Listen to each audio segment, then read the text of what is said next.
Good evening. Thanks to all of you for coming tonight, and thank you for the opportunity to talk about food in the midst of what we like to believe is the breadbasket of the world. Access to sufficient, safe, and nutritious food is obviously a fundamental human right. At this All-Candidates Forum on Food Security, candidates from across Regina have been invited. By the way, thank you for being here, all of you. I really appreciate it. I know how busy you are, and I appreciate that you recognize that food is an important priority and that you made time out of your schedule to come here. So. Present are 4 candidates from the riding of Regina-Louvain. Well, there's a big public event about food policy, so I was just interested to learn a bit more about the issue and also connect with people who've come out this evening. You get a chance to meet people and hear their concerns and connect with them and, hopefully identify some supporters and, find some people that might want to take signs or help out on the campaign. So, it's a productive thing for the campaign in many respects. I am passionate about food security. It's really important to really participate in the campaign and whatever opportunity lies to grab it and take it and engage with neighbors. I have some ideas to contribute, which can be different from the mainstream parties, but these ideas should be presented to the public. That's why I'm here. I'm a former city councillor, Kenneth, and so, I love being out with the people. I love meeting with the people. It's one of the greatest lessons that I learned from my time at City Hall was the power of a conversation and never to underestimate the power of a conversation. And these forums and any opportunity where we can engage with citizens are wonderful. But Conservative candidates are conspicuously missing. That includes Regina-Louvain's Trent Fraser.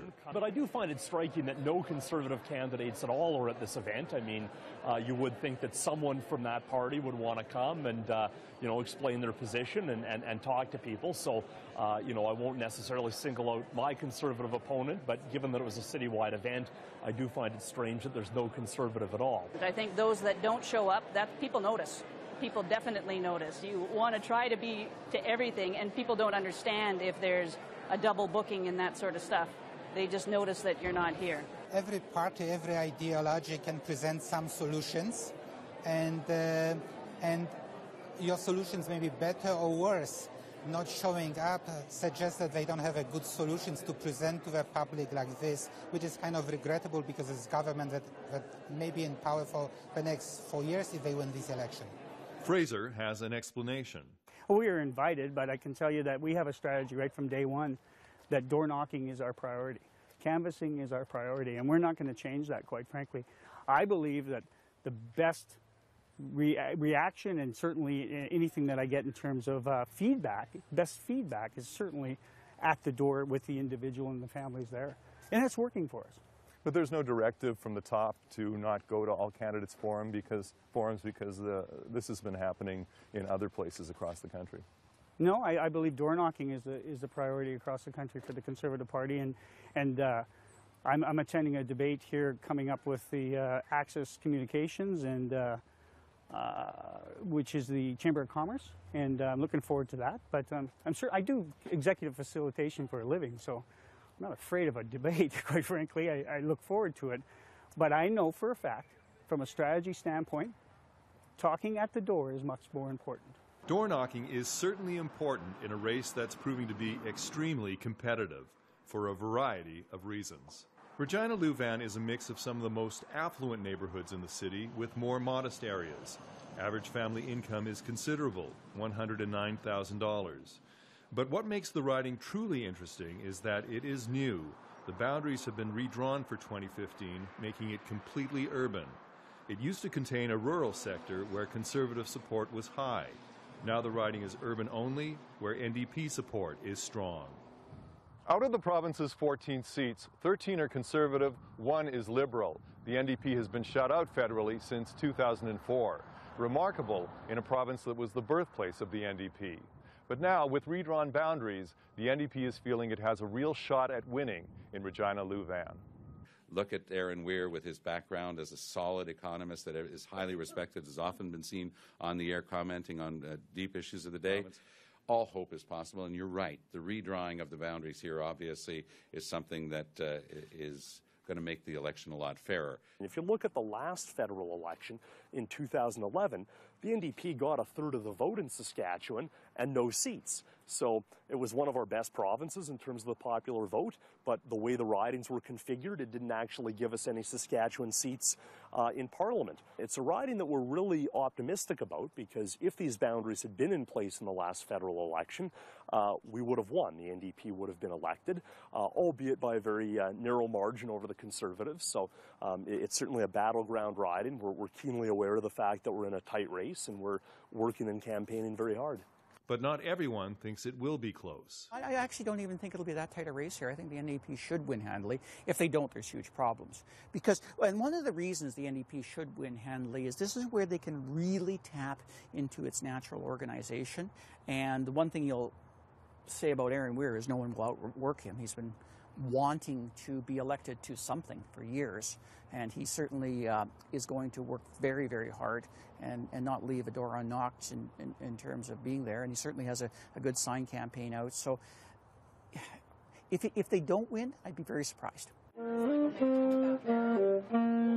Just wanted to say hi. I'm Aaron Weir, NDP candidate for the federal election on the west side of town. Regina Louvan. I don't know if you live in that part of the city. We're in the northwest. Oh, okay, well, that is in fact in the riding. The boundaries have been redrawn. Well, I work as an economist for the United Steelworkers Union. Before that, I worked as an economist for the International Trade Union Confederation over in Brussels, and also for the Canadian Labour Congress. I started my career, though, as an economist in the federal public service, in the Department of Finance, the Treasury Board Secretariat, the Privy Council Office. So, I've always been very interested in economic policy issues. So the first time I ever ran was in the 2004 federal election. Of course, the riding boundaries in Regina were different then, and I was running against Ralph Goodale, and he was the Minister of Finance. He was at the very height of his power. So I would say it was a great way of learning the process, getting some experience, but it was a very difficult way of getting elected. It's been 15 years since an NDP MP was elected in Saskatchewan. Why should there be change now? Well, it's a really good question, because the first election I ran in was 2004, when we actually had two incumbent MPs, Dick Proctor and Lorne Nystrom, and we had actually high hopes of winning some more seats. And what actually happened on election night was we got shut out. So why are we going to be successful in this election? Well, I think first and foremost because people are really getting tired of the Conservative government. They're tired of all the Senate scandals, and there's a big appetite for change. Hello. Hi there. Nice to meet you. Just on your neighbor's doorstep there, but wanted to say hi and see if you had any questions or topics on your mind. Out in the riding, Weir is making contact and hearing what's on voters' minds. Well, certainly healthcare is an issue that comes up on the doorstep everywhere. It's not unique to this riding, but it's something that people really closely associate with the government. I mean, people are concerned about the strains on the Medicare system. I definitely believe one cause of that is that the Conservative government has cut back the increases to the Canada Health Transfer. And of course, the NDP is proposing to restore that funding so that there's a better level of support for public Medicare. An issue that's important across the country, but certainly very severe here in Regina, is the shortage of regulated childcare spaces. I think Saskatchewan has almost the fewest regulated daycare spaces per capita of any province. Hi there, I'm Aaron Weir, your NDP candidate for the federal election. Right. Yeah, really good to meet you. I just wondered if you had any questions or... No, I don't think so. You have this household support. So well, I sure appreciate that. You're very welcome, and good luck to you. There's a considerable number of NDP signs in the riding, but Trent Fraser's campaign is keeping pace.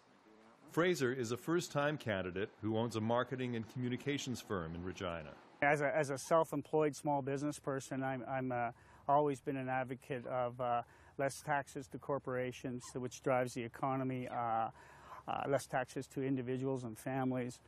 I like the idea of the balanced budget. It's for me, my being is certainly right of center, and I've been conservative since I was young.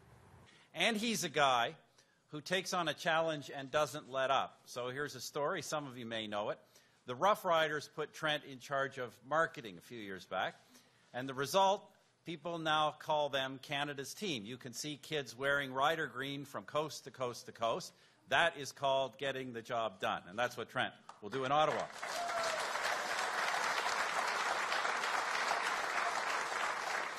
What are the key issues here that you're hearing about?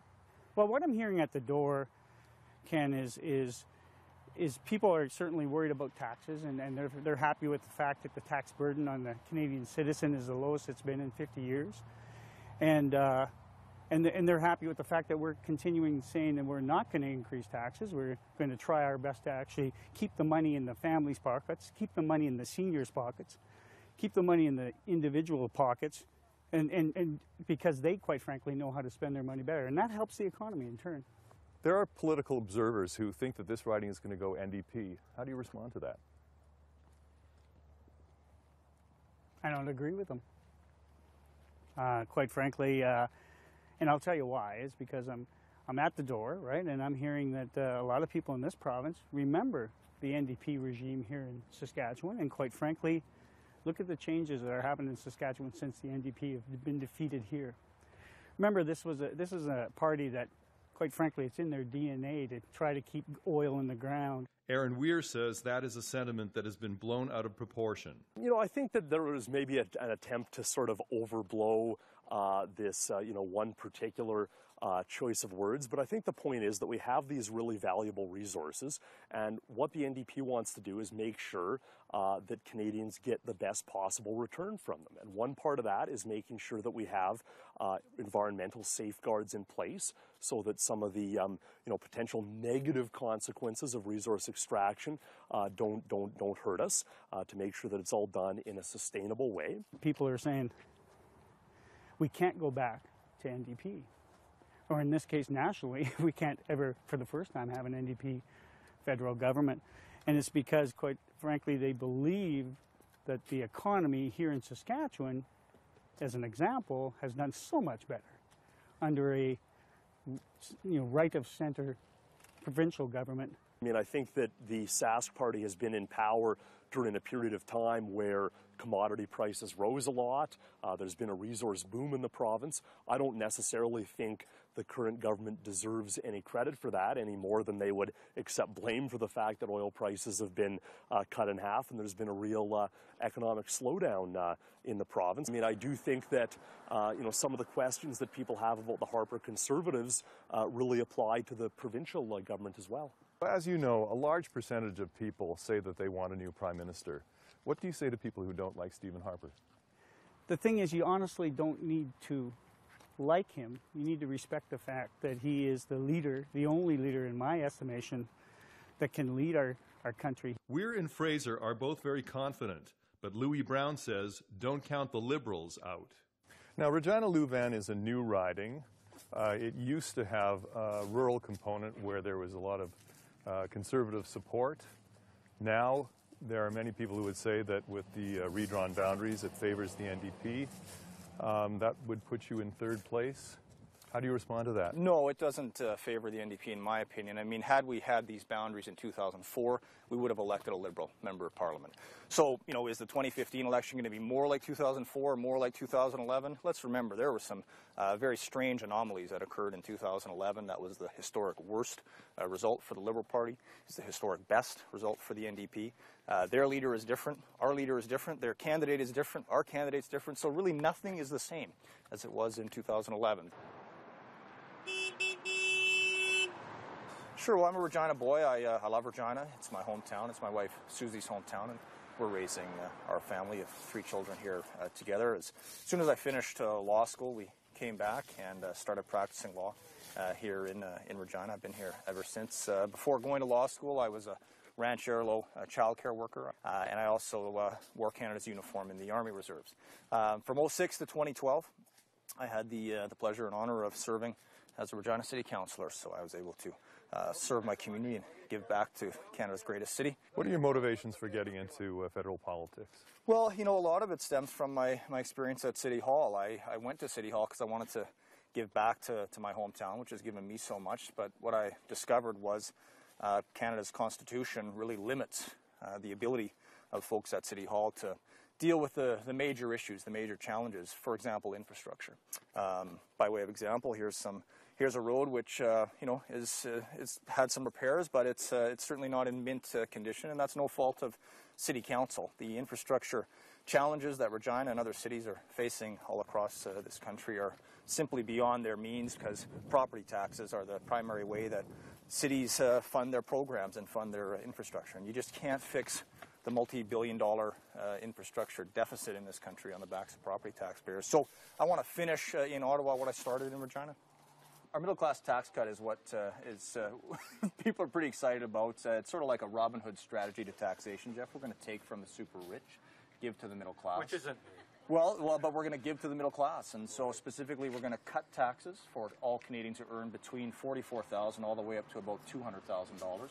And the folks who earn over $200,000, they're going to pay a little bit more. Okay. How does that idea grab you? Sounds great.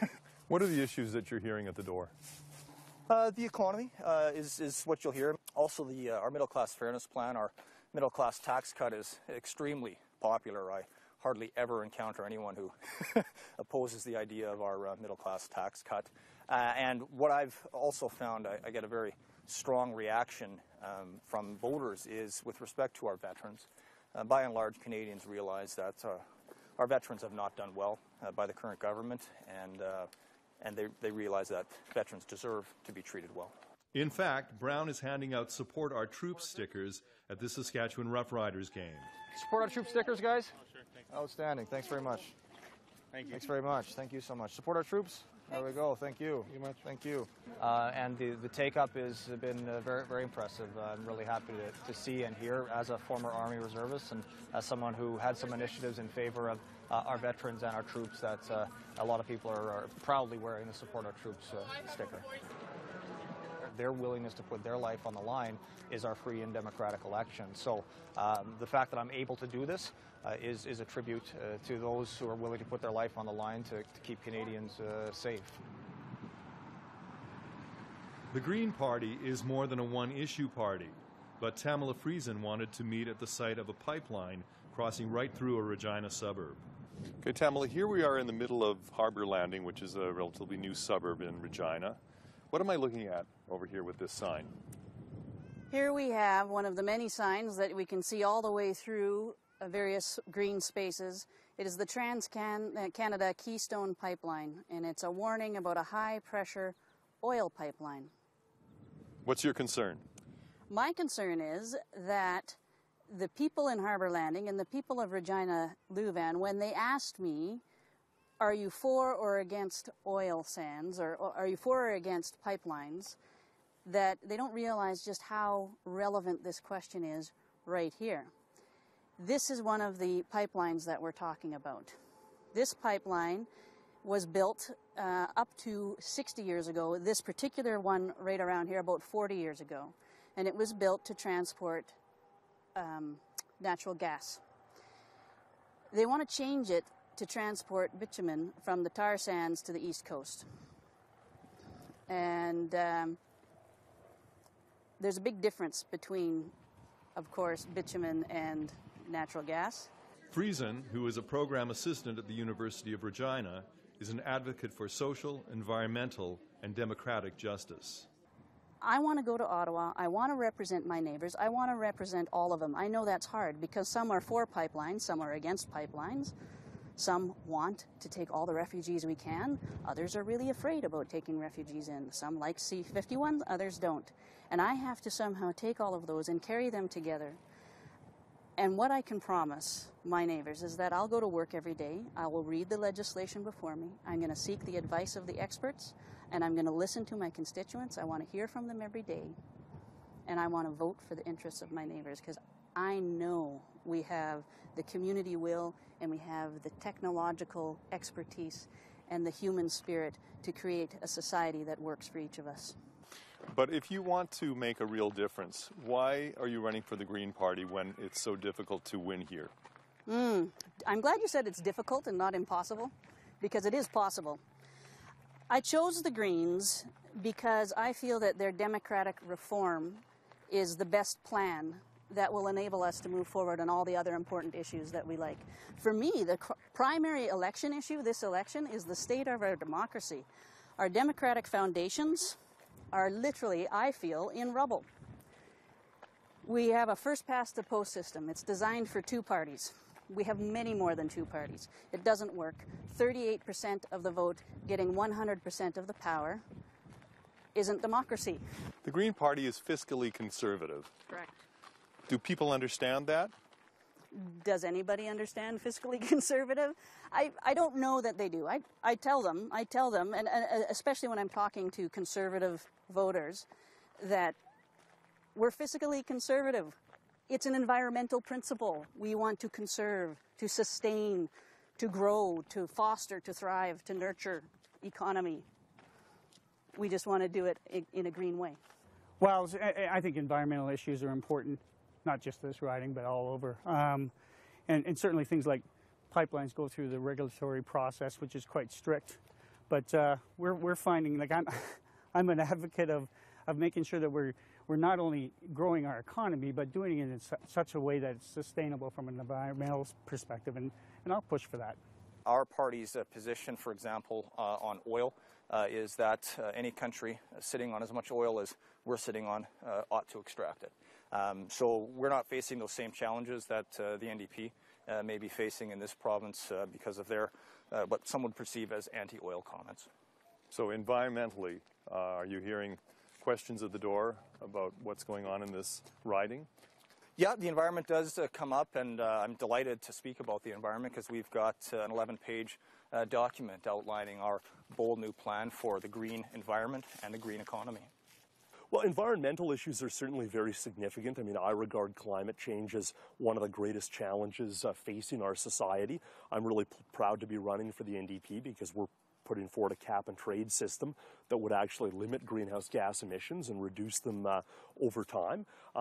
Certainly on, the cards that I'm handing out at the door, one of the things it talks about is a clean environment, so it's definitely one of my top priorities. So we covered this area, and we'll go canvassing today into this area. We finish these streets. So essentially we'll cover the rest of the Fairways West. Wojtek Dolata, an oncologist running for the Libertarian Party, has different concerns.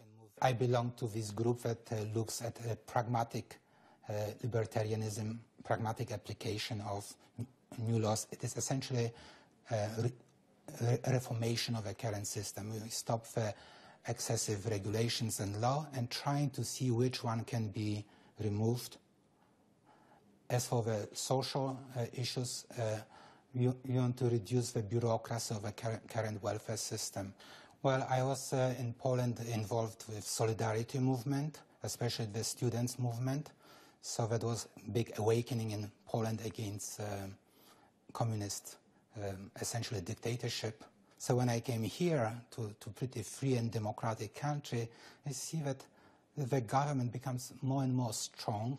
The individual rights are gradually eroding, and especially in the recent years after 9/11, where essentially for security, everybody is ready to relinquish their privacy and allow the state to do whatever is good to fight, quote, terror. And the latest in Canada, we have the recent Bill C-51, which allows warrantless arrests and searches. Well, this goes too far. I think we should stop this. Beep, beep, beep. Bill Clary, who was a Green Party candidate in 2011, is now running as an independent. We need a radical change in the way we're moving as a nation, and I feel that the current political parties and their members of parliament have deeply failed the people of this nation, and we need to inject a bit of more integrity into our system that honors the common good. Now, you know you're not going to win here in Regina Louvain. What are you hoping to accomplish? In a democracy, of course, winning is always a possibility, so we wouldn't rule that out as a possibility. The main thing is that I think it's important that the voice that demonstrates that the current sort of predatory capitalist system that we're living in is bleeding this nation, and particularly the people, dry. And we need to challenge that system. And the current political parties, the way it's set up. With so many parties in the running, there's always the issue of vote splitting. Well, vote splitting goes both ways in this province, though. In Saskatchewan, we've learned that when Conservatives and Liberals partner, together, we can stop the NDP. And so there's a number of folks who will do whatever it takes to stop the NDP. There's also a number of folks who will do whatever it takes to stop Mr. Harper. So vote splitting goes both ways in this province, and I just have to work hard and try and be the guy that gets the benefit of both of those. Very early on in the campaign, I had my best Twitter friend, who I had never met, said, "Aren't you just going to split the vote? Aren't you going to ruin it? And isn't the Conservative going to get in? Shouldn't you just stand down? Isn't that the only logical thing?" And coming from my Twitter friend, it knocked me back a bit. And I thought, I got to think this through. I got to get it right in my head. And vote splitting is absolutely, unequivocally not the issue. The issue is participation, is showing up to vote. And any riding in any province in Canada can have any candidate they want if they get out to the polls. It's always a concern in a multi-party system. Certainly my message to progressive-minded folks who want to elect an MP that's not a Conservative is that I'm their candidate. This riding is either going to go NDP or Conservative. It would have been very close last time, a 45% vote for the NDP to 44% for the Conservatives, all the way down to 8% Liberal, 3% Green. So, I think it's just important to communicate to people what the actual electoral situation is, and that voting NDP is the way of defeating the Conservatives and having a progressive MP from Regina. Personally, I'm a very optimistic person, so I believe that the fortunes of the Conservative Party are in fact turning. I see some good signs in my riding, and certainly we've seen that in the last 2 weeks, is that our response is getting more and more positive at the door. And again, that one-on-one interaction is what I'm gauging this on, and that feedback is important. Will it happen nationally? I believe we're going to win, and I would hope that we still win with a majority. I'm not sure if that's possible. It's up in the air, isn't it, these days? It's going to be a good close race, right? So we're working hard. And my biggest thing is just making sure we knock on as many doors as possible, meet people one-on-one, right? So. Meanwhile, the campaigning continues. Trent Fraser is at an AIDS walk. It's a great cause, obviously, and I try to support as many community events as I can. In all honesty, Regina is an incredible, caring community, and I've been a big part of that in terms of some of the community efforts that I've done over the past. And Louis Brown is participating in a Terry Fox run. I figure if I'm going to be running for office, I might as well also run for some good causes along the way. For me, it's not a huge disruption in my schedule. I'm trying to get out, and I am getting out fairly regularly, doing my early morning runs. So in this case, why not just do it for a good cause, do it to celebrate one of Canada's greatest heroes. Brown is also making an appearance at a breakfast meeting where Tamla Friesen is speaking. That in Canada today, we are in a democratic crisis. It may seem politics as usual, but it's not. The foundations, the very foundations that have given many of us great lives, are in shambles. I'm glad that there were so many people here this morning, too. Well, I'm glad you're raising the issues, and yeah, they need to be raised. Absolutely. And Aaron Weir is shooting a campaign message. In the last federal election, the NDP came second in every Saskatchewan riding that the Conservatives won. Voting NDP is the only way to replace Stephen Harper. I ask for your support on October 19th. For CPAC, I'm Kenneth Bell in Regina Louvain.